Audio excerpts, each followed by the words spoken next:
Aries, hi! Welcome to Mr. Queen PH at itinan natin ang energies na parating sa inyo ngayong new moon in Capricorn sa December 31, 2024 at 6:26 a.m. Philippine time. So if you are interested in private readings, meron tayong link sa description at sa pinned comment. Paka-check nyo na lang information kung paano mag-book for a private reading. And please subscribe to our channel to show your support, like, share this video. At comment na rin kayo kung kayo ay naka-resonate. So, this reading is maaring mas maka-resonate dito yung mga Aries risings. Okay?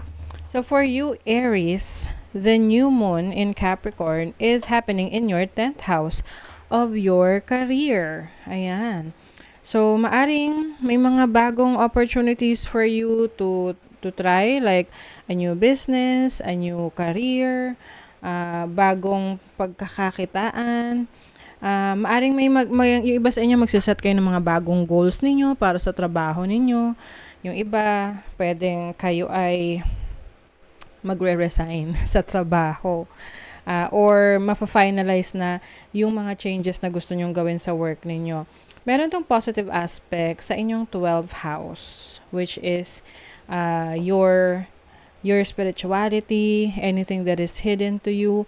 So parang meron ditong marireveal sa'yo. May enlightenment, no? Maaring kayo ay maliliwanagan about the path, yung landas na gusto nyong tahakin, na maaring you will realize na, ito palang work ko na to is hindi na nagsiserve sa akin ng highest good, so I want to change my career path. Okay? So, kaya ngayon, pinag-iisipan yung maigi kung saan kayo mas mag-excel, saan nyo mas magagamit yung talento ninyo. Kasi marami kayong talents, marami rin kayong mga skills na pwede nyong palawakin, pwede nyo pang paunlarin. Yung iba kasi meron ditong mga hindi nyo ginagamit na talento. Oo. Or skill set ninyo na kumbaga sa sa metal, pag hindi mo siya ginamit, kakalawangin, no? Yung mga tools. So, kumbaga, may mga tools ka, pero kung di mo ginagamit, 'di ba? Rurupok, kakalawangin, kukunat. 'Di ba? So, I think ayan ito na yung time na ilalabas mo na 'yan. Yung mga kagamitan mo, yung mga resources mo na pwede mo pang mas i-improve. Okay? And yung iba, yun yung gagamitin nyo na, or gagawin nyo ng career, trabaho, whatever this is, or pwede rin business. Maaring may mga business ideas ka na gusto mong gawin, pero nalilimitahan ka lang dahil sa iba't ibang paraan. Yung iba, feeling nyo, you're not good enough. Yung iba naman sa inyo, pwedeng kakulangan sa kapital, kaya hindi nyo sinusubukan. Or kulang sa suporta galing sa iba. So, ngayon, kakampi nyo yung sarili nyo na hindi nyo kailangan na humingi ng suporta sa iba or hintayin ang suporta ng iba kung kaya nyo namang simulan. Heart healing. Some of you, maaring meron kayong papatawarin, no? Or you are healing from a heartbreak or a disappointment from someone na, pinagkatiwalaan mo, pero disappoint ka lang. You also have abundance. So, this is about attracting abundance in your life.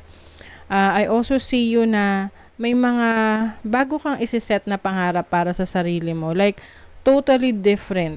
Kasi you have learned from your past mistakes. Tapos yung mga natutunan mo sa past mistakes mo, yun yung i-apply mo sa bago mong pangarap, sa bago mong goal sa buhay. And this will bring abundance in your life.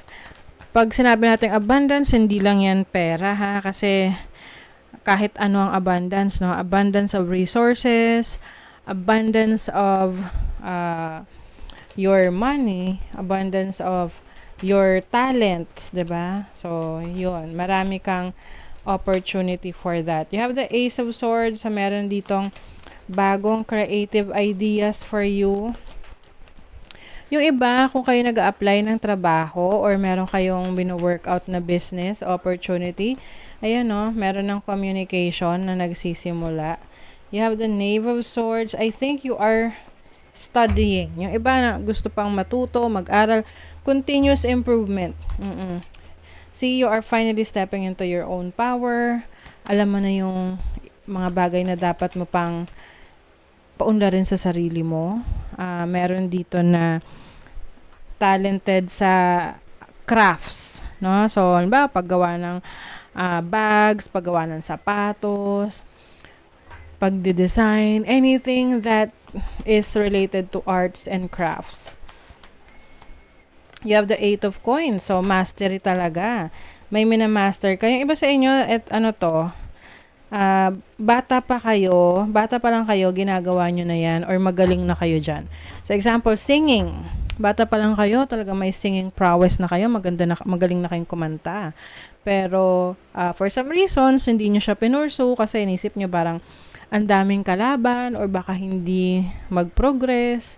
So, ngayon, marami ng paraan kasi para i-monetize natin yung talento natin. Yung pagkanta, hindi mo naman kailangang maging superstar, no? Makipaglaban na sa superstar. Pero syempre, may pagkakataon na pwedeng mangyari yon. Pero hindi siya magiging balakid na magiging hadlang sa'yo na i-pursue. Kasi, mag-record ka lang ng kanta mo, kahit sa cellphone, i-upload mo sa social media, TikTok, Facebook, YouTube. Tapos may potential siyang mag-viral, 'di ba? Or pwedeng gawa ka ng mga records sa Spotify or kung ano-ano pa kasi alam mo ngayon yung internet, this can bring abundance in our lives kung gagamitin lang natin ng tama. So, meron kang ima-master dito. Ima-master mo ang knowledge mo, ang skill set mo. Na, kumbaga, nandyan na sa'yo, innate, to begin with. And, kumbaga, ihahasain mo na lang siya. Meditate and contemplate. Very important rin sa'yo yung peace of mind, no? For your mental health, with your 12th house here, I think ngayon, mas alam mo na i-control yung sarili mo. Hindi ka na ganun ka-impulsive, no? Trust all will be well. Yes. Magtiwala ka na lahat magiging okay rin, no? Hindi naman tayo mawawala ng challenges. Laging merong ganon. Kasi yung challenges na yan, yun yung nagpapatibay sa atin, nagpapalakas sa atin. This also helps us to learn more, to be wiser, 'di ba? So I think yung iba sa inyo ay mas magbibigay rin ng attention sa katahimikan ng isip ninyo. Kung gusto nyo, nasa lugar kayo na kung saan tahimik, wala masyadong gulo, para mas makaipag-isip kayo ng maayos. At iwasan nyo rin mag-overthink, syempre, para mas maganda yung ma-manifest ninyo. Okay, so that is your reading, Aries. Thank you so much, and see you again.